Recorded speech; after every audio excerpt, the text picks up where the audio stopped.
معدلكم تاع الفصل الثاني ما عجبكمش ودرتوا مجهود ما بانش. ما تقلقوش، كاين الفصل الثاني فرصه ذهبيه باش تداركوا الاخطاء ديالكم. واليوم حنمد لكم طرق فعاله ومجربه باش ترفعوا المعدل والمستوى تاعكم في هذا الفصل. اول فكره لازم تعرفوا المشكل وين راح، في الماده ولا في طريقه المراجعه هذيك الماده. ارجعوا شوفوا النقاط وحددوا المواد اللي طايحين فيهم، حكموا البيتا وشوفوا وين ما خدمتوش وين خدمتوا. المهم اذا ما عرفتش المشكل مستحيل تلقى الحل. المقصود هو كل بروبليم والحل الخاص بك. ثاني فكره، ركز على المواد اللي معاملها كبير، ماشي كامل المواد كيف والتعب اللي درتو على هذه الماده ماشي لازم يكون نفسه مع باقي المواد. كاينه مواد معاملها طالع، اسمها نقطه واحده فيها تقدر ترفع لك المعدل جنرال.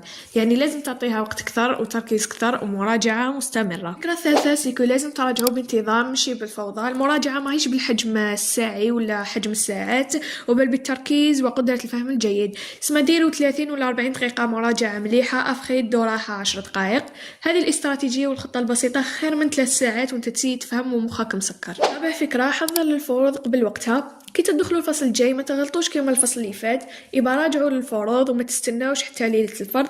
اسمها كي تعرفوا التاريخ تاع الدوفوار ابدا حضر على البكري ولو بنص ساعة يوميا.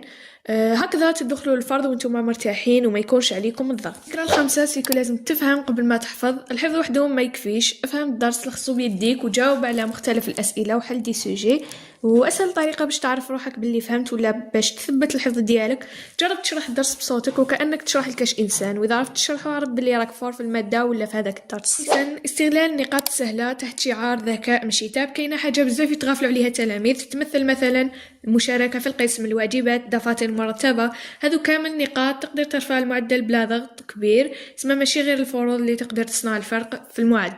الفكرة السابعة، إذا المراجعة منفعتكش بدلوا الطريقة، مشي تحبسوا كي تحس بلي عقلك حبس وماكش تفهم، ماشي معناها ما تقدروش. وقتها أكيد الطريقة غلطة، بدلها، شوف فيديو راجع برسم المخططات أو بدل الوقت اللي تراجع فيه. بالتالي حبيت نقولكم بلي الفصل الثاني مازال طويل وكل شيء يقدر يتبدل. ما نقولوش فات الوقت، ابداو اليوم ولو بخطوة صغيرة، ما تبقاوش تأجلوا. صدقوني غير مع التنظيم والإصرار معدلك أكيد حيطلع وحيتحسن.